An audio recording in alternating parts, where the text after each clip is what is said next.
여러분, 사도행전 강해 계속해서 나갑니다. 영광이 있는 곳에 고난도 함께 옵니다. 부흥이 있는 곳에 여러분 고난도 있습니다. 하지만 고난은 지나갑니다. 하지만 영광은 영원합니다. 여러분이 이 말씀 붙잡았으면 좋겠습니다. 초대교회 부흥이 임했죠.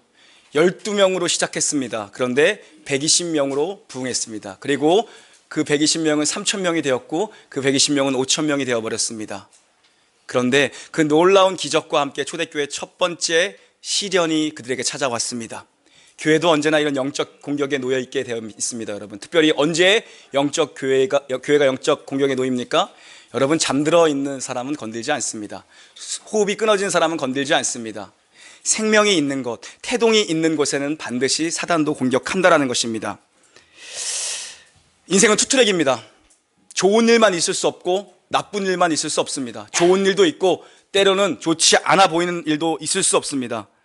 고난 없이 좋은 날만 어떻게 항상 있을 수 있겠습니까? 고난 없이 성장도 없어요. 그런데 우리가 붙잡는 건 무엇입니까? 고난이 찾아왔고 환난이 찾아왔을 때에 성령은 연결의 영이죠. 예수님께로 연결되면 도리어 그것이 축복으로 바뀌는 것입니다. 고난이 찾아왔고 환난이 있을 때에 말씀으로 연결되면, 말씀을 붙잡으면 내 안에 나보다 크신 이를 만나게 되는 거예요. 그건 뭡니까? 고난과 환경 넘어서는 무엇을 만나게 됩니까? 나보다 크신 하나님 만나게 되면 그 축복이라는 것입니다. 초대교회요, 여러분, 그냥 자라난 교회가 아닙니다. 고난과 역경 뚫고 자라난 교회예요. 여러분, 수박씨 있잖아요. 수박씨가 땅에 심기우면 자기 무게의 20만 배의 무게를 견딘다고 합니다. 뭐겠어요? 자기를 덮고 있는 흙의 무게가 20만 배, 그 자기 무게의 20만 배의 무게를 뚫고 나와서 커다란 수박 열매를 맺는 거라는 것입니다. 이게 무엇입니까? 이게 생명의 힘입니다. 이게 하물며 수박씨도 그런데 하나님의 말씀이, 여러분, 수박씨만 못하겠습니까? 하나님의 말씀은요, 하나님 말씀 붙잡으면 고난, 조건, 환경 다 뛰어넘는 것입니다. 여러분, 고난을 뚫고 나갈 능력을 주신다고요. 20만 배의 담배의 무게가 여러분을 누르고 있다 할지라도 말씀 붙잡으면, 성령 의지에서 예수님께로 연결되면 뚫고 나가는 것입니다. 말씀이 교회의 힘입니다. 말씀이 교회의 능력입니다. 이 안진뱅이 일어나는 기적 사건으로 수많은 인파가 모여들었죠. 하나님께서 이 인파들을 몰아오신 것입니다. 그때 베드로가 한편의 간결한 설교를 던집니다. 5,000명이 회개하고 예수를 믿어요. 하루아침에 메가처치가 되어버렸어요. 그런데요, 설교를 들으면서 모든 사람이 회개하고 은혜를 받은 것은 아니었어요. 그 가운데에서도 복음을 대적하는 사람들이 중간중간 가라지와 같이 껴 있었습니다. 여러분, 복음을 반대하는 대적자들이 나타났습니다. 복음서에 보면 예수님을 꾸준하게 공격하던 인물들이 있어요. 누구냐면 주로 예수님을 공격하던 인물이 바리새인들이었어요. 그런데 이제 사도행전으로 넘어와서 이제 제자들의 복음 스토리가 기록되면서 제자들을 꾸준히 공격하는 사람이 나오는데 사두개인들입니다. 사두개인들. 바리새인들도 마찬가지고 사두개인들도 마찬가지예요. 이들은 기득권층이었습니다. 이 제자들과 예수님을 공격했던 그 내면에는요, 그 베이스에는요, 시기와 질투와 두려움이 깔려 있었습니다. 자기의 기득권을 빼앗길까봐. 기득권 싸움이었던 것입니다. 이 사두개인들은 특별히 부활신앙을 믿지 않았던 자들입니다. 예수가 진짜 부활했다면, 저들이 전하는 얘기가 정말 사실이라면 이들의 기득권은 모두 무너지는 것이었습니다. 그래서 이들이 예수의 십자가와 예수의 부활을 전하는 제자들을 공격합니다.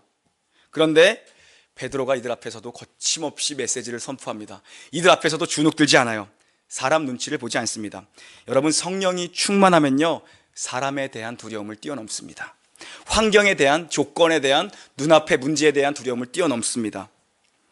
여러분, 설교하는 사람이요, 사람 눈치를 보기 시작하면 강단은 영적으로 무능력해지기 시작합니다. 강단에 힘이 없어져요. 사람에 사로잡히기 시작하면 설교는 인본주의에 빠집니다. 사람의 필요와 사람의 입맛을 맞추기 위한 인스턴트 복음으로 전락해버립니다. 사내들인 공회의 최고의 권력자들 앞에서 이 구원자 예수 그리스도를 지금 거침없이 베드로가 선포하고 있는 것입니다. 성령의 사람은 담대합니다. 여러분, 우리 13절 함께 봉독합니다. 13절 시작. 그들이 베드로와 요한이 담대하게 말함을 보고 그들을 이상히 여기며 또 전에 예수와 함께 있던 줄 알고. 아멘. 두려움이 없습니다. 담대해요. 메시지에 파워가 있는 것입니다. 메시지가 간결하고 선명합니다. 그런데 그 안에 생명이 들어가니까 파워가 있어요. 베드로가 어떻게 이렇게 변할 수 있는가? 베드로 겁쟁이 아니었습니까? 근데 베드로가 어떻게 이렇게 변해요? 봤기 때문입니다. 목격했기 때문이에요. 경험하고 체험했기 때문입니다. 예수의 삶, 예수의 가르침, 예수의 십자가, 예수의 부활, 그리고 예수가 약속했던 그 성령, 자신을 보고 자신이 체험했고 자신이 경험했습니다.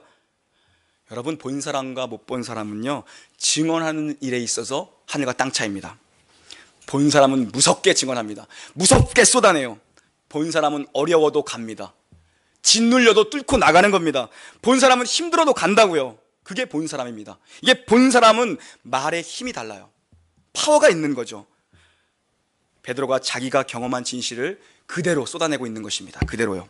그것은 진실이었고 자기가 경험한 일이고 자기가 목격하고 자기가 배운 일이고 그것은 실제였기 때문에 베드로는 본대로 그냥 쏟아내고 있는 거예요. 사람들은 놀랐습니다. 첫 번째, 안진뱅이 기적 보고 놀랐습니다. 두 번째, 베드로의 메시지 듣고 놀랐습니다. 세 번째, 담대한, 핍박 앞에서도 고난 앞에서도 흔들리지 않는 이들의 담대한 믿음 보고 놀랐습니다. 제자들 완전히 변했어요. 사람들이 두려워서 십자가 근처에 가지 못했던 게 제자들입니다. 성령이 임하니까, 성령에 사로잡히니까 이들이 변했죠. 성령을 경험한 사람은 전과 같을 수 없습니다. 그 전과 같은 무기력한 삶을 살 수 없습니다. 그 전과 같이 두렵지 않습니다. 여러분, 베드로와 요한의 이 설교를 들으면서 이 지도자들이 충격에 빠졌습니다. 촌동네 갈릴리 어부들 아니냐, 그거 가지고 공격해 옵니다. 갈릴리에서 무슨 선한 것이 나오겠냐, 저 촌동네에서 무슨 선한 것이 나오겠냐. 이들은 사내들인 공회의 국회의원들이었습니다. 그런데 이 촌동네 갈릴리 사람들이 이들을 영적으로 완전히 장악해버린 거죠. 성령의 언어가 입에서 쏟아져 나오면요, 권능이 있고 능력이 있고 깊이가 다릅니다. 여러분, 그 똑똑하다는 이 종교 지도자들이 성령의 능력에 완전히 압도당했습니다. 할 말이 없으니까, 이 사두개인들이 할 말이 없으니까는 그냥 무식하다는 거, 왜 이렇게 무식한 애들이야 말 듣지 마, 쟤네 못 배운 애들이야 말 듣지 마, 그걸로 그냥 말도 안 되는 억지로 몰아세우죠. 사두개인들은 똑똑한 사람들입니다. 그러나 여러분, 하나님의 일은 지식으로 하지 않습니다.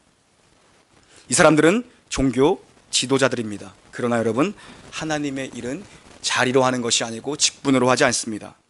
하나님의 일은 능력으로 하는 것입니다. 형제들아, 너희를 부르심을 보라. 육체를 따라 지혜로운 자가 많지 아니하며 능한 자가 많지 아니하며 문벌 좋은 자가 많지 아니하도다. 고린도전서에서 사도 바울의 말씀입니다. 하나님은 능력 있는 사람을 사용하지 않습니다.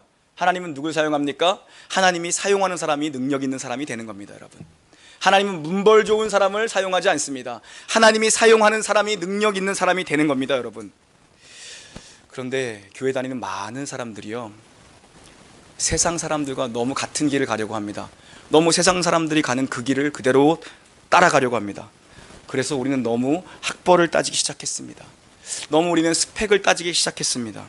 그리고 그게 없으면 안 된다라는 착각에 빠지기 시작했습니다. 하나님 없는 스펙은요, 여러분, 그냥 이력서에 줄 한 줄 더 쓰는 거예요. 잉크 낭비예요, 잉크 낭비.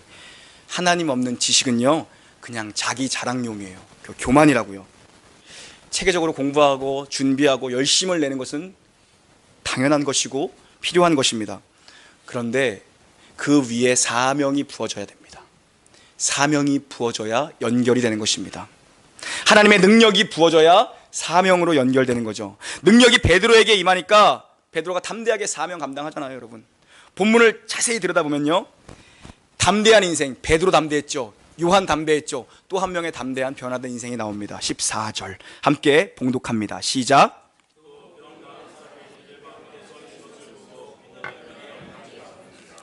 아멘. 병 나은 사람 함께 서 있습니다. 병 나은 사람 누구예요? 안진뱅이. 40년 동안 일어나 본 적 없는 안진뱅이가 베드로와 요한 옆에 서 있습니다. 지금은 신문을 받고 있는 심판 때입니다. 그런데 그 안진뱅이가 거기를 어떻게 들어왔는지 모르겠어요. 그 옆에 서 있습니다. 이 사람 담대한 인생 됐습니다. 여러분, 사명자 됐어요. 사명자 됐다고요. 비참한 인생이었어요. 참담한 인생이었어요. 다시 인생에 소망이 있을까 하루하루 그렇게 그냥 하루살이처럼 살아가던 인생이라고요.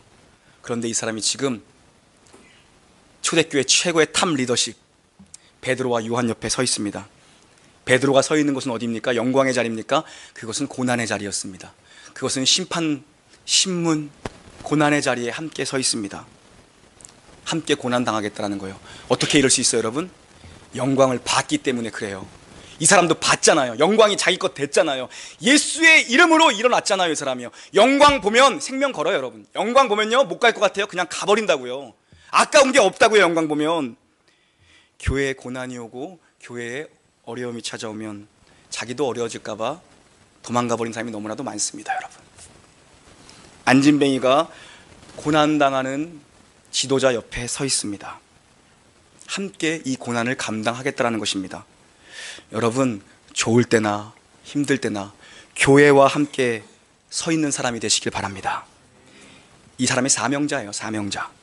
왜 이렇게 담대했어요? 경험했으니까, 봤으니까, 예수가 내 안에 있으니까, 주님이 내 안에, 내가 주 안에. 당대 정치, 사회, 경제를 장악하고 있던 이 사내들인 공의원 앞에서, 이 사두개인들 앞에서, 이 제사장들 앞에서 예수가 나를 살렸다. 그 부활하신 예수, 너희들이 십자가에 못 박은 그 예수가 부활했고 그 예수의 능력이 나를 살렸다. 하나님을 만나면 인간에 대한 두려움이 떠나가는 거예요. 떠나갔어요. 이 사람 모르는 사람 예루살렘 동네에서 아무도 없습니다. 40년 동안 그 자리에 출퇴근하던 사람입니다. 예루살렘 성전에서 이 사람 모르는 사람이 없어요. 동네 사람들이 다 안다고요. 이 명확한 증거 앞에서 어떻게 할 수가 없는 겁니다. 무슨 판결을 내릴 수가 없어요. 민중들은 쳐다보고 있습니다. 무슨 판결을 내리나. 그런데 그 사람들이 다 증인이에요. 이 안진뱅이가 일어선 걸 본 사람들이라고요. 하는 말이 뭡니까? 베드로, 요한, 안진뱅이 나가 있어. 할 말 없으면 우리는 나가 있어란 말을 합니다. 그리고 모여서 머리를 맞대고 대책회의를 시작해요. 똑똑하다는 사람들이 대책회의를 합니다. 안진뱅이가 이런 건 너무나도 분명한 사건이었어요. 안진뱅이가 일어난 건 너무나도 선명한 사건이었습니다. 그런데 이들은 그것을 인정할 수가 없었습니다. 왜냐? 그걸 인정하는 순간 자기의 모든 기득권이 무너져 버립니다. 부활이 없다고 주장하던 사람들이에요. 모든 것이 무너져 버립니다. 모든 이익관계가 다 끊어져 버립니다. 불이익이 너무 큰 거죠. 여러분, 세상 사람들은요, 진리냐 진리가 아니냐에 별로 관심이 없습니다. 사실 진리냐 진리가 아니냐 관심이 없어요. 뭐에 관심이 있습니까? 내게 이득이 있냐 없냐, 나한테 피해가 되냐 안 되냐, 주로 이거에 관심이 있다고요. 세상이 여러분 교회를 우습게 보는 이유가 어디 있다고 생각하세요? 저는 가장 큰 이유 중에 하나가 뭐냐면요, 우리가 거룩한 척하면서, 우리가 진리를 따라가는 척하면서 마지막엔 돈을 택합니다. 다시 한번요, 세상이 우리를 아주 우습게 보는 이유가 거룩한 척은 다 합니다. 온갖 진리는 자기 혼자 소유했습니다. 그런데 중요한 순간에 권력을 택합니다. 돈을 택해버려요. 그러니까 교회를 우습게 보는 거예요. 니들은 똑같은 사람들이야. 여러분, 우리는 하나님께 휘둘려야 하는 존재입니다. 하나님이 흔들면 우리는 흔들려야 되는 존재입니다. 여러분, 우리는 하나님께 붙들려야 되는 존재들이지, 우리는 돈에 붙들리는 존재가 아니고, 우리는 세상적인 권력에 붙들려야 되고 세상의 말에 휘둘려야 되는 존재가 아니라는 거죠. 대책회의 결과 나왔습니다. 결과 이거예요. 더 이상 예수 이름 말하지 말고 예수 이름 가르치지 마라. 가르치면 혼난다. 이번에 경고다. 이게 결과예요. 믿음의 사람들은요, 이런 거에 두려움 떨 리가 없죠. 두려움에서 믿음이 두려움에서 그들을 건져냅니다. 성령에 사로잡히니까 사람의 말을 두려워하지 않아요. 여러분, 19절 함께 봉독합니다. 19절 시작.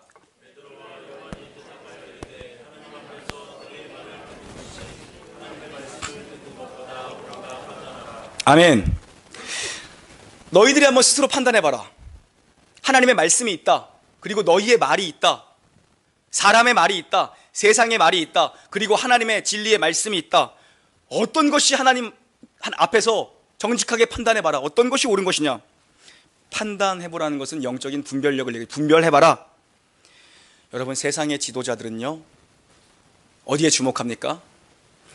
여론조사에 주목합니다. 민심에 주목합니다. 그러나 영적인 지도자는 여러분 어디에 주목해야 됩니까? 하나님의 말씀을 주목해야 되고, 하나님의 뜻이 무엇인지 하나님의 마음에 주목해야 한다는 것입니다. 사람의 말보다요, 하나님의 말씀을 우선으로 둬야 되는 게 우리 그리스도인의 원칙이 돼야 됩니다. 여러분, 사람의 말이 다 틀리지 않습니다. 사람의 말을 경청해서 잘 들으셔야 됩니다. 그러나 최종 결정의 권위는 하나님 말씀에 있는 것입니다. 그게 우리의 원칙이 되면요, 세상 사람들이 우리를 함부로 부르지 못합니다. 여러분, 우리는 돈을 따라가는 사람이 아니다. 돈에 휘둘리지 않는다. 우리는 하나님의 말씀을 따라간다. 이게 원칙이 돼야 돼요. 목회가 그렇습니다. 여러분, 저는 목사로서 여러분의 영적인 필요를 다 채워드리고 싶습니다. 그러나 중요한 건 뭔지 아세요? 모든 사람의 만족을 채울 수 없습니다. 모든 사람의 필요를 목사가 채울 수 없어요. 여러분요, 물론 성도들의 영적인 니드를 알아야 되죠. 그리고 그들을 채워야 합니다. 그런데 양자택일이 올 때에 사람을 좋게 하랴 하나님을 좋게 하랴, 목사는 하나님을 좋게 하는 사람입니다. 여러분이 새가족 교육 받으시면서 아마 제 설교의 큰 프레임에 대해서 제가 말씀드렸을 거예요. 제 설교의 원칙은 하나입니다. 하나님 편드는 겁니다. 여러분, 저는 여러분 편이 아닙니다. 그래서 여러분과 이렇게 마주보고 있나 봐요. 하나님 편을 드는 것이 설교입니다. 여러분, 한 주간 동안 세상에서 지치고 힘들고 괴롭고 또 죄악의 때를 묻어서 이곳에 오십니다. 수고하고 무거운 짐을 가지고 푸른 초장에 오셨습니다. 저는 그 짐을 내려놓고 세상으로 2걸음 간 여러분을 하나님께로 다시 한 걸음, 그리고 우리가 나간 한 걸음에서 한 걸음을 더 보태서 하나님께로 인도하는 것이 설교자의 사명이에요. 여러분, 언제나 하나님의 기쁨이 먼저입니다. 사람은 결과를 책임질 수 없습니다. 사람은 결과를 책임져 주지 않습니다. 하나님만이, 하나님의 말씀만이 끝까지 우리를 책임지고 끝까지 우리를 지켜줍니다. 우리는 주변 사람들의 많은 조언과 많은 의견들에 경청할 줄 알아야 됩니다. 경청하는 훈련이 우리에겐 필요합니다. 그러나 우리에게 필요한 진짜 훈련은 뭐죠? 언제나 마지막은, 최종은 하나님의 말씀 듣는 거예요. 그게 훈련이 돼야 됩니다. 여러분, 교회가 점점 커지고 다양한 사람들이 모여들기 시작했습니다. 담임 목사에게 수많은 의견들과 또 수많은 얘기들, 또 수많은 것들을 풀어놓게 될 것입니다. 좋은 의견이 많습니다. 교회를 사랑하는 마음이 묻어납니다. 여러분, 그러나 지도자는 참고할 건 참고합니다. 그리고 지도자는 흘려버릴 건 흘려버립니다. 그리고 지도자는 선을 그은 걸 선을 그을 줄 알아야 됩니다. 그리고 최종 결정은 어떻게 하는 거예요? 고독하게 하는 것입니다. 여러분이 모든 것을 결정할 때 최종 결정은 고독하게 하십시오. 하나님 앞에서 고독하게 해야 됩니다. 여러분, 왜냐하면 사람은 책임져 주지 않습니다. 여러분, 책임져 주는 분은 하나님뿐입니다. 그래서 중대사를 결정할 때는 언제나 고독하게 하나님 앞에서. 보십시오, 데모하자고 선동한 사람들은 중요한 시기가 되면 어느 순간 앞자리에서 빠져 있습니다. 여러분, 조용히 뒷전으로 빠져서 팔짱 끼고 있어요. 여러분, 사람들이 남의 이야기에 대해서 쉽게 말할 수 있는 건 무엇입니까? 자기가 책임 안 져도 되기 때문에 그렇게 얘기하는 거예요. 자기 책임이 아니니까. 기도가 필요하다, 기도회를 만듭시다, 2번 나오고 안 나와요. 일부 예배가 필요합니다, 일부 예배 만듭시다, 일부 예배 한 번도 안 나와요. 그런다고요. 사람은 책임져 주지 않습니다. 여러분, 언제나 우리를 책임져 주는 건 하나님입니다. 교회를 책임지는 건 하나님의 말씀입니다. 여러분, 목회는 하나님 앞에서 하는 겁니다. 여러분, 저는 여러분 앞에 서 있지만 여러분 앞에서 목회하지 않습니다. 하나님 앞에서 목회하는 것입니다. 근데 목회가 힘든 게 왜 그런지 아세요? 하나님을 기쁘시게 해야 되고 성도들을 기쁘게 해야 되기 때문에 힘듭니다. 그런데 중요한 건 여러분, 양자택일일 때는 언제나 목사는 하나님 편에 서는 겁니다. 여러분, 하나님이 기뻐하시는 일이다라는 확신이 들면 가는 거예요. 그래서 사도 바울이 갈라디아서에서 뭐라고 얘기합니까? 내가 하나님께 좋게 하랴, 내가 사람에게 좋게 하랴, 나는 주의 종으로서 하나님 좋게 하는 것 택하겠다. 사도 바울이 갈라디아서를 그래서 쓴 거예요. 여러분, 베드로와 요한은요, 이 사두개인들의 표현에 의하면 베드로와 요한은 학문 없는 범인이에요. 범인, 학문이 없는 사람, 못 배운 사람, 무식한 사람들. 그런데 그들의 능력이 어디서 나왔을까요? 그 무식한 사람들의 능력이 어디서 나왔냐고요? 베드로의 설교 한 편에 몇천 명이, 수만 명이 회심하고 돌아오잖아요. 어디서 나왔냐고요? 19절 봉독합니다. 다시 한번 19절 시작. 베드로와 요한이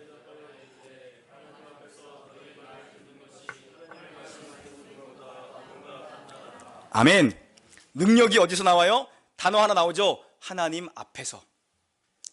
이 베드로와 요한의 능력은 하나님 앞에서 나오는 겁니다.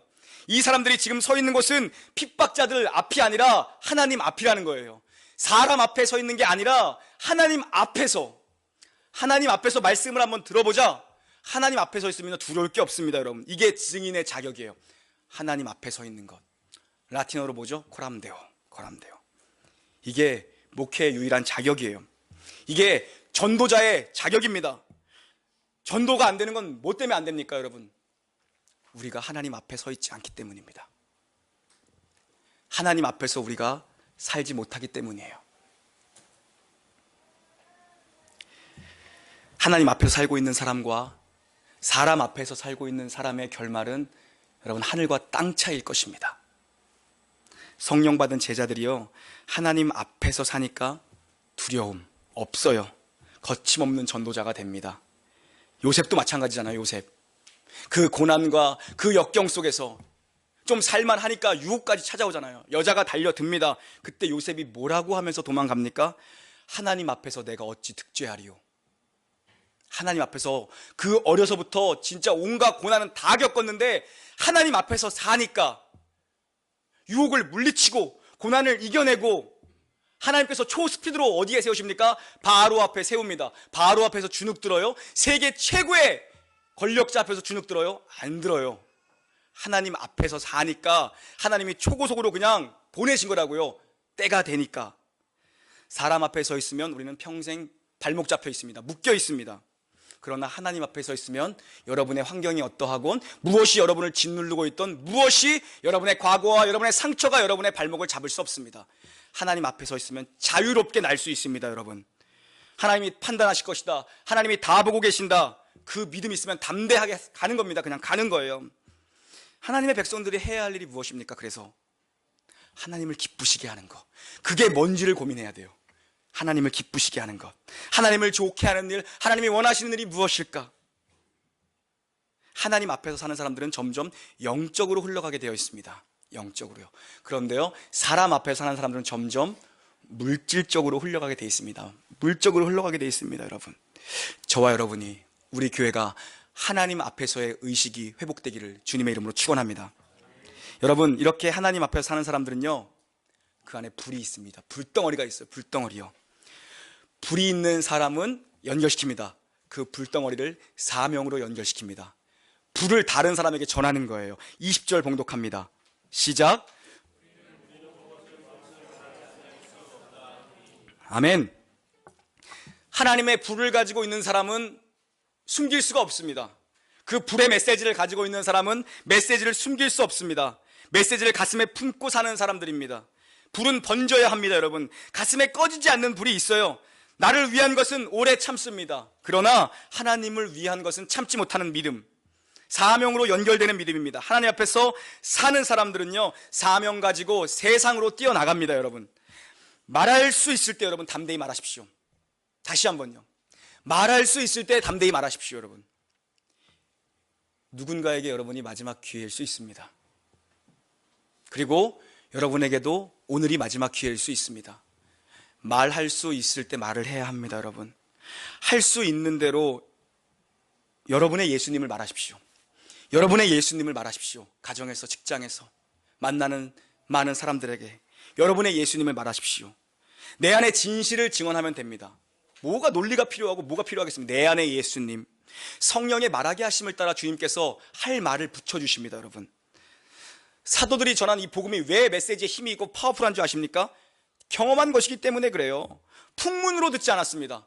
자기들의 것이기 때문에 그럽니다. 내가 만난 주님, 그 주님은 참 주님이고 살아계신 주님. 여러분, 설교자의 설교의 파워가 어디서 나오는 줄 아십니까? 본문 연구에서 나오지 않습니다, 여러분. 물론 본문을 연구해야 됩니다. 본문 연구에서 나오지 않습니다. 스피치 테크닉에서 나오나요? 그렇지 않습니다. 청중을 분석하는 것에서 나온다고요? 그렇지 않아요. 뭡니까? 본문이 내 안에 은혜가 돼야지 정말 강한 힘이 나가는 거예요, 여러분. 내가 먼저 은혜 받아야지, 내가 먼저 이 본문을 믿어야지 그 은혜와 능력이 나간다고요, 여러분. 여러분, 강단이 흔들리면 교회가 흔들립니다. 하나님께 좋게 하랴, 사람에게 좋게 하랴. 설교는 하나님을 기쁘게 하는 겁니다. 저와 여러분의 인생이, 우리 놀라운 교회가 하나님 기쁘게 하는 교회 되기를 주님의 이름으로 축원합니다. 여러분, 그런데요, 이 사내들인 지도자들은요, 누구를 의식했냐? 이 베드로와 요한은요, 하나님 앞에서 하나님 의식했어요. 그런데 반대의 부류가 있습니다. 하나님 아니라 백성들 의식했습니다. 21절 봉독합니다. 시작. 관리들이 백성들 때문에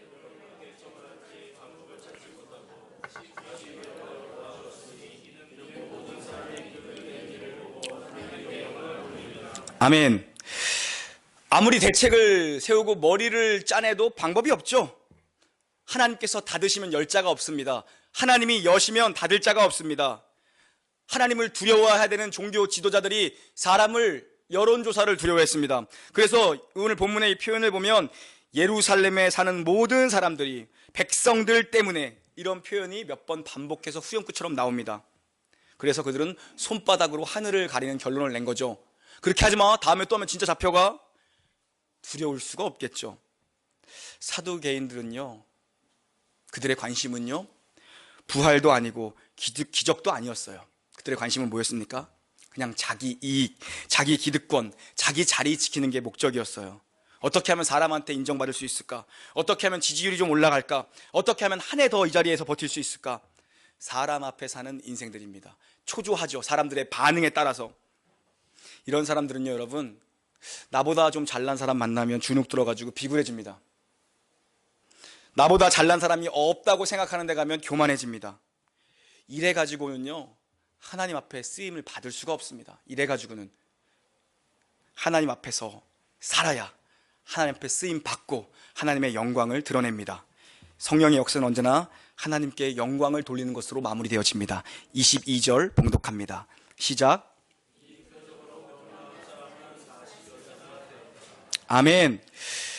누가는 왜 마지막에 굳이 이 사람의 나이를 밝히고 있습니까, 여러분? 우리는 성경을 알고 있으니까 이 사람의 나이가 40이라는 것을 예전부터 알고 있었죠. 그런데 순서상으로 지금 마지막에 40여세나 된 사람이더라. 무슨 말하고 싶은 거예요?